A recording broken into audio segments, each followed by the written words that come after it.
So the banner for Deathscythe Hell Custom and Build Strike alongside Lucrezia Noin's Warship is finally out, and this is going to be my review of the banner. What's up everybody, Fortexfiend here, and welcome back to another video on SD Gundam G Generation Eternal, and we're just going to go ahead and dive right into it, guys, and talk about the new stuff that we got on this banner. So I did do more pulls on my account. This is my whale account. I want to try to have everything on it so I could talk to you guys, I could do showcases and things like that. I'm going to start off with the warship. So Lucrezia Noin's Supersonic Transporter Warship boosts the stats of the specialized unit tag. Now, originally, this tag was just okay. Before we got the two new URs, all we had was Kasvals, we had Ariel, which is actually a really strong support, and then Char Zaku 2. But now with the addition of the Build Strike as well as Deathscythe Hell Custom, I do feel like this warship has given that particular tag a bit more value. So if you happen to pull the warship, it's actually a solid warship. It's not amazing like one-shot killer or unstoppable or even tough as nails, but it is a solid warship to have. And if you take a look at the SSRs that are available, there's some pretty good SSRs on here as well. I see Ultron, I see Deathscythe Hell, I see Wing Gundam Zero, Master Gundam. Those are some solid choices right there in terms of SSR. So not the best warship, but it's a solid warship in my personal opinion. All right, so now we're going to go ahead and just jump right into the units. First of all, I'm going to start off with Build Strike. So UR Build Strike has the Gunpla tag. We know that.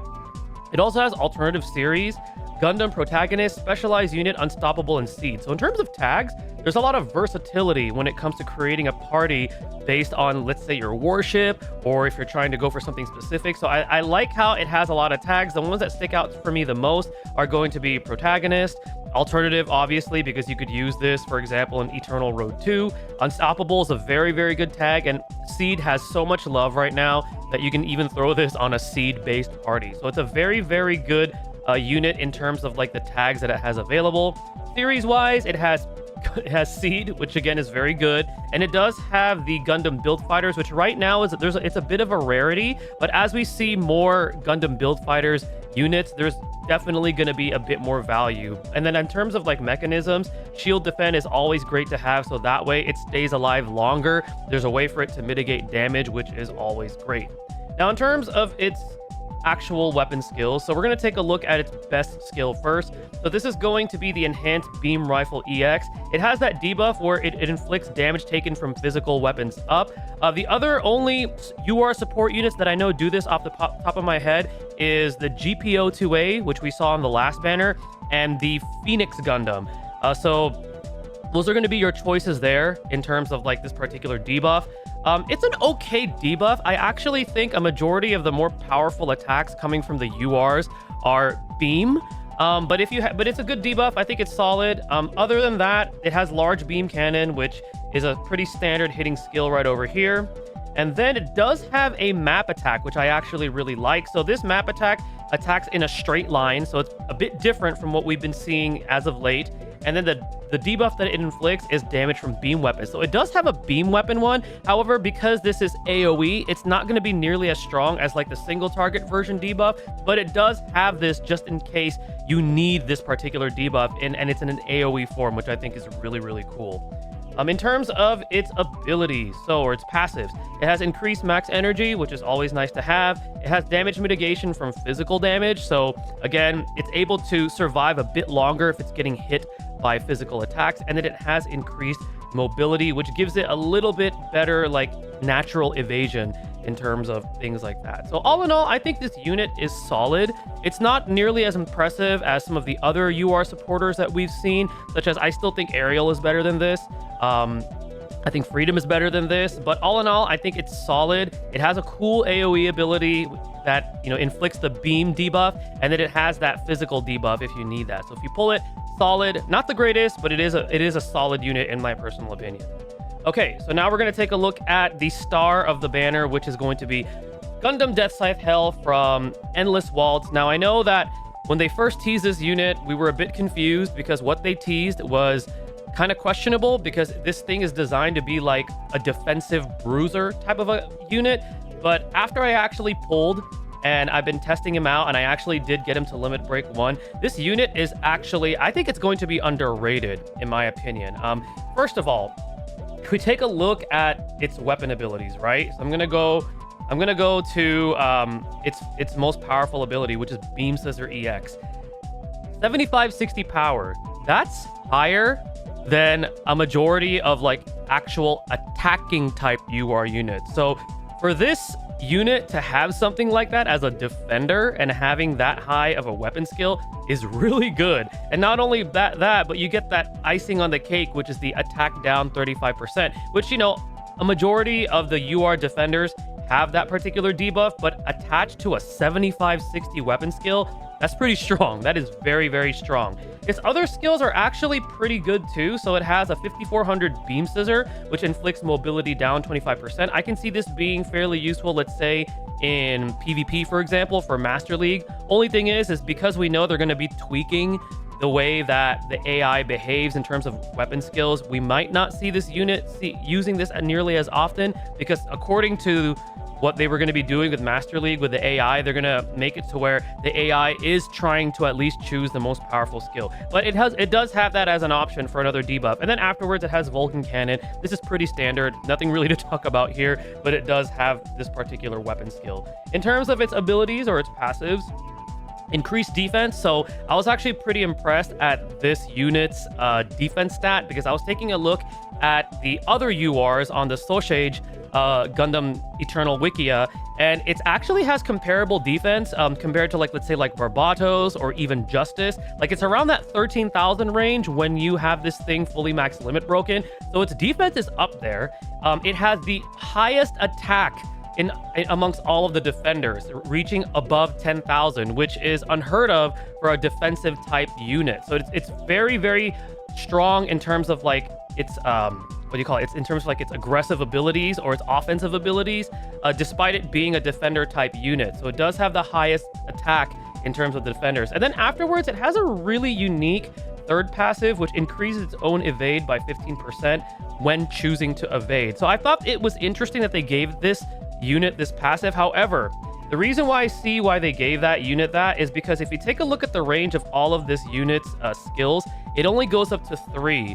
So let's say you're actually playing manually. Let's say you take Deathscythe Hell, Endless Waltz into one of the expert missions for Eternal Row that you can use it in. And let's say you're being targeted from range where you cannot counterattack. If you actually choose to evade, this is where it could actually potentially survive and be able to evade that hit. It won't be able to counterattack, but at least it could survive and kind of mitigate the chances, even though it can't counterattack. So I think that passive is pretty unique, and it does have this mechanism as well, which again, more mitigation, especially for a defender unit, is always nice. Mitigation on any unit, in my opinion, is good because it allows them to survive a little bit longer. And if we take a look at the details here, in terms of tags, it only has 4. It has Alternative, which is good, Gundam, Specialized Unit, and Tough as Nails. So even though it only has 4 tags, the tags itself are actually all really, really good tags. So you could throw the Specialized Unit ship, which if you have that ship, we just looked at it, this is a unit you can use, or even Tough as Nails, which Tough as Nails, if we take a look here, has some really, really good units in it. So I see,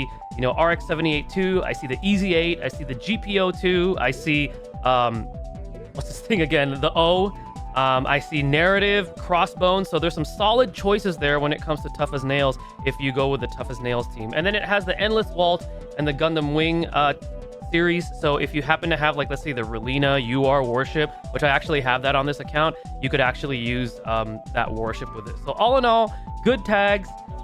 In my opinion, I think it's a bit underrated. Where this unit can really shine is definitely PvP, because it is built to be like a defensive bruiser. It's going to be a bit harder to take down, and it could actually hit you back really hard, provided that it's within range. So its biggest weakness is definitely going to be its range. And I know on my stream, people were saying, oh yeah, that evasion passive could come in handy when it comes to PvP. However, the problem with that is that will the AI actually choose to evade is the question.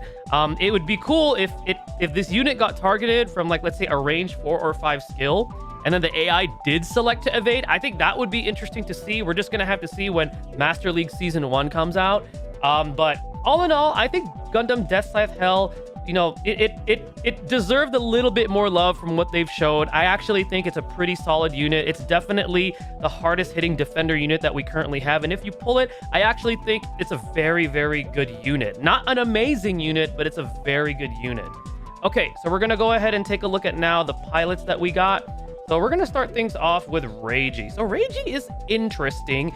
If you take a look at his stats, and I've compared his stats to the other UR supporter pilots, he's balanced. He doesn't really stand out. His range stat is pretty solid, but it's nothing to note about, because, like, for example, we have Anavolgato, who his range stat at max is like at 800 something. So all in all, Reiji has very, very balanced stats.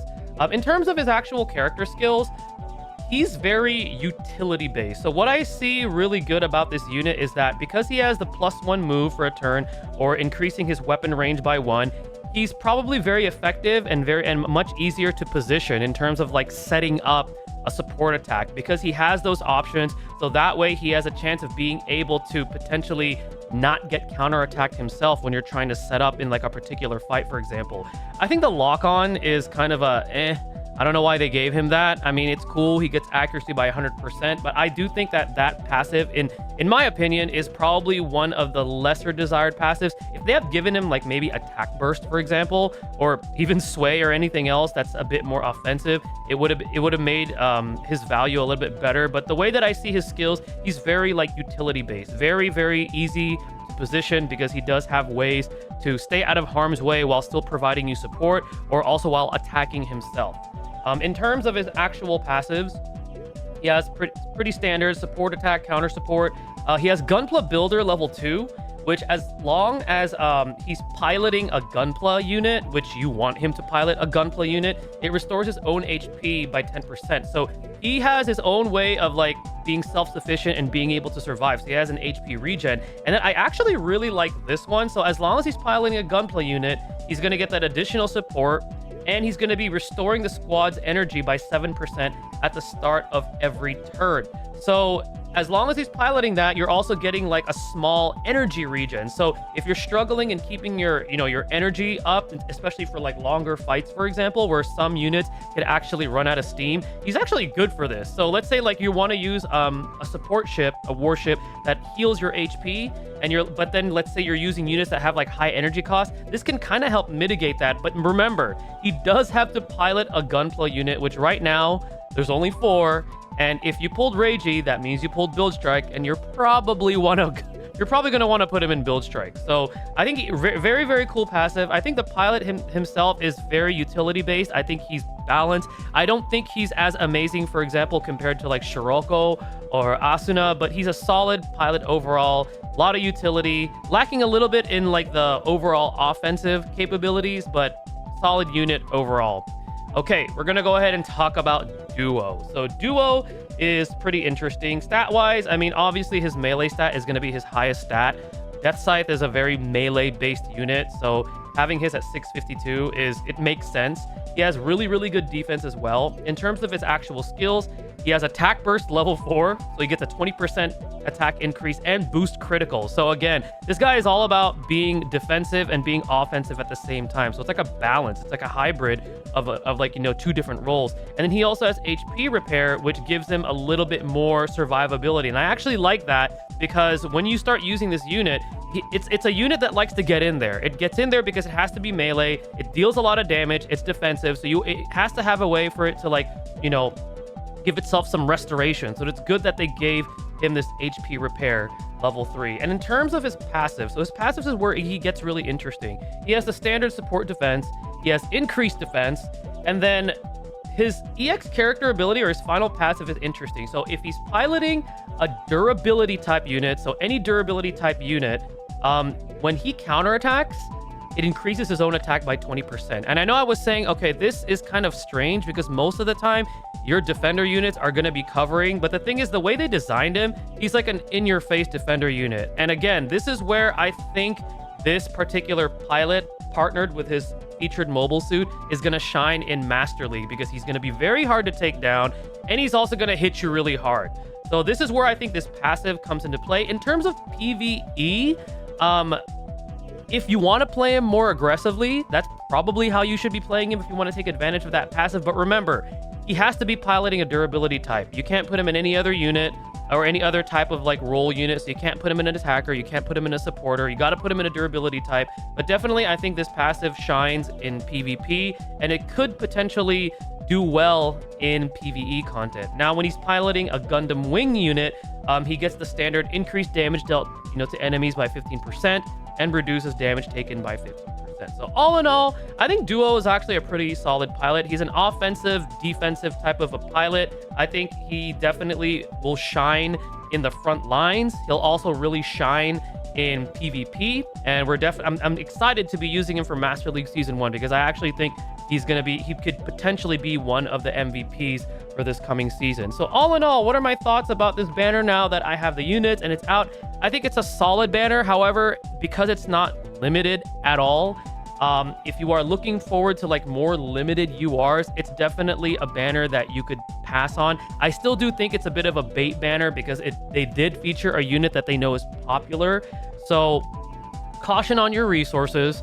You know, if you really, really like Deathscythe or even Build Strike, then go for it. Just be mindful again of your resources. We still haven't seen that increase to the diamond economy when it comes to like story and stuff like that. So that's why I say caution, especially because we know that since none of these are limited, it's going to go on future banners. So you could potentially pull it on a future banner. So that's just going to be my take in terms of like the banner itself. But all in all, everything is solid. Everything is not amazing, but they're good. I think all 3 of the featured new things that we got are good. So let me know in the comment section what you guys think below. Let me know if you guys pulled. Did you guys get lucky? Did you guys skip? Did you guys get shafted? Have you guys been testing Deathscythe? Let me know. I'd love to hear it. Thank you guys again for watching. Stay tuned for the next video and stay blessed, everybody.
してやらねえとな。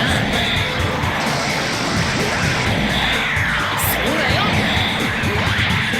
俺のデスサイズヘルならどんな相手もイチコロだぜ。